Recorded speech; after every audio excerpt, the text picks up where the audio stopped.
पीले दांत वाली बहू। रंजना कभी ब्रश नहीं करती थी।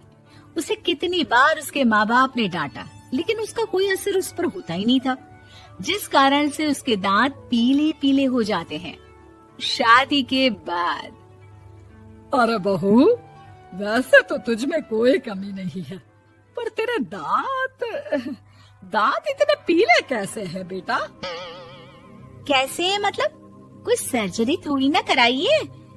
वो तो क्या नाम, मैं ब्रश नहीं करती थी तो पीले हो गए। अब क्या करूं? आप कहे तो लाल करवा लूं या फिर काले? यार ये क्या है, क्यों माँ से लड़ रही हो? लड़ रही हूँ? अरे मैं लड़ रही हूँ या ये बोल रही है कि दांत पीले हैं, पीले। अरे तपस्या थोड़ी ना की है इन्हें पीले करने के लिए। बकायदा ब्रश नहीं किया है 20 साल तक, तब जाकर। छी, कैसी बात कर रही हो? ये उस वक्त तो पीले नहीं थे जब हम लोग तुम्हें देखने आए थे। अरे तब साफ करवा लिया होगा डेंटिस्ट के पास जाकर। अब देखो कैसे पीले पीले लग रहे हैं। रंजना सास की तरफ गुस्से से देखती है। फिर शुरू हो गई पीले पीले पीले। अरे पीले तो तब भी थे जब मेरे हाथ का रसगुल्ला उड़ा उड़ा कर खा रही थी और बोल रही थी, लड़की नहीं गुणों का खजाना दे रहे भाई साहब आप। खैर, अब वो लोग करते भी तो क्या करते, पीले दांत वाली बहू पल्ले पड़ी थी तो झेलना तो था ही। एक दिन कीर्तन में रंजना गाना गा रही थी। अरे कमला बहन, माँ का द्वार है, यहाँ तो सब शुद्ध होकर आते हैं, फिर अपनी बहू को ब्रश भी नहीं करवाती तुम। दूर से पीले पीले दांत भक्ति में बाधा उत्पन्न कर रहे हैं। अरे कोई 2 साल की बच्ची थोड़ी ना लेकर आई हूँ मैं बहू बनाकर। अच्छी खासी लड़की है, अरे कैसे करवाऊं ब्रश? ये तो उसे खुद करना चाहिए ना। अब माँ बाप तो इसके जैसे तैसे निपटा दिए, ये नहीं सोचा कि सास कैसे संभालेगी। सास बहू को लेकर घर आ जाती है, लेकिन सोच लेती है कि अब इसे लेकर कहीं नहीं जाएगी। अगले रोज बहू कहती है, अरे क्या हो गया, मंदिर नहीं जाना क्या? कीर्तन का वक्त हो रहा है। मेरी मधुर वाणी से कान्हा जी जागते हैं और सोते हैं। आप तो जानती है ना उनकी भक्ति में कितना मन लगता है मेरा। वो क्या है ना, तबीयत ठीक नहीं लग रही है मेरी, आराम करूंगी मैं। तबीयत ठीक नहीं लग रही? अभी तो मिथुन के गाने पर नाच रही थी आप, और अब बोल रही है कि तबीयत ठीक नहीं लग रही। अरे भक्ति में मन लगा लो सासू माँ, ऊपर जाना है, क्या मुंह दिखाओगी आप? हाँ? सास को बहू की बात पर गुस्सा आ जाता है। मैं क्या मुंह दिखाऊंगी, इसकी चिंता तो ना कर, समझी? अपने मुंह की चिंता कर, जो ये पीले पीले दांत लेकर हर जगह पहुंच जाती है। पता है लोग कितना मजाक बनाते हैं। ना जी ना, मैं नहीं जाना कहीं तेरे साथ। तो ये बात है, कोई ना, मत जाओ, मैं अपने कमरे में ही बैठकर भक्ति कर लूंगी। ऊपर वाला दांत थोड़ी ना देखता है, मन देखता है, भावना देखता है। और अरे बस बस, तू सब कुछ दिखा, बस ये सफेद चमकदार दांत ना दिखाना किसी को, है? जा यहाँ से। बहू को सास की बात का कोई फर्क नहीं पड़ता, वो तो जैसी थी वैसी ही रह जाती है। सुबह नहाकर किचन में खाना बनाना, फिर खाना खाना, कीर्तन भजन करना और सो जाना। एक दिन, माँ जी मैं सहेली के घर जा रही हूँ, शाम को लेट आऊंगी। हाँ हाँ तो जाना, मैंने कौन सा तेरी आरती करनी है घर पर बैठकर। रंजना सहेली के घर जाती है, जहाँ वो पार्टी में जाने की तैयारी कर रही होती है।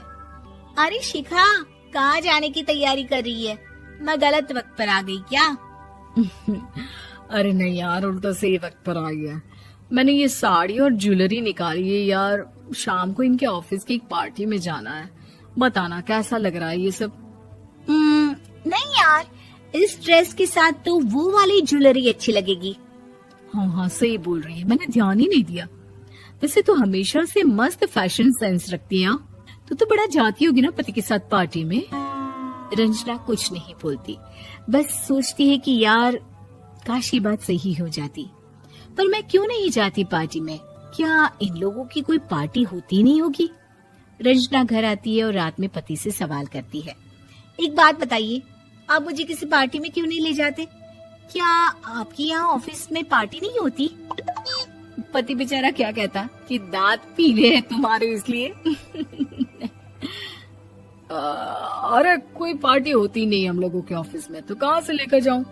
और मार्केट, मॉल, कहीं वीकेंड घूमना, कहीं तो। अरे यार, सारे हफ्ते में एक छुट्टी मिलती है, तो सोचता हूँ कि आराम ही कर लूं। क्यों? रंजना मन मार के रह जाती है।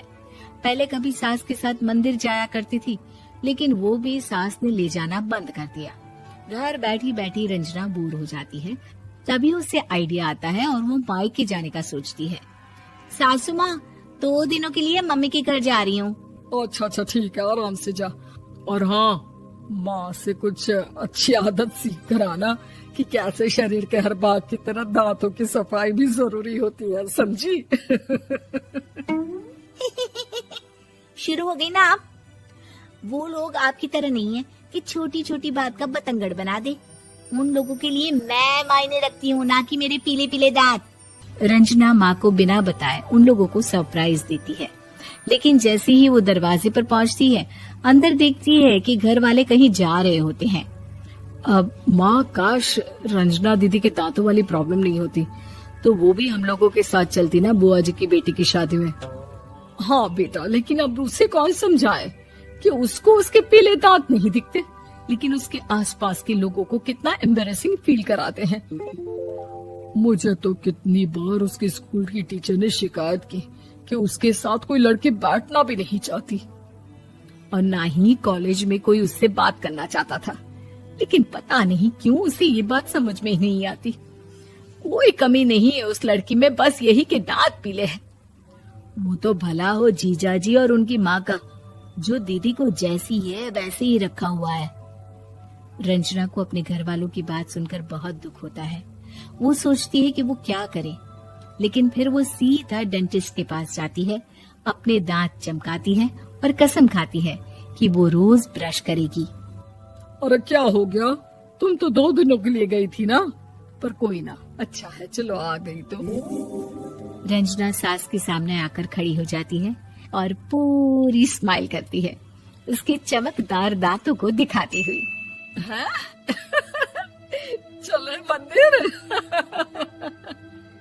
माँ, मुझे माफ कर दीजिए, मैंने आप लोगों को बहुत एम्बैरेसिंग फील करवाया।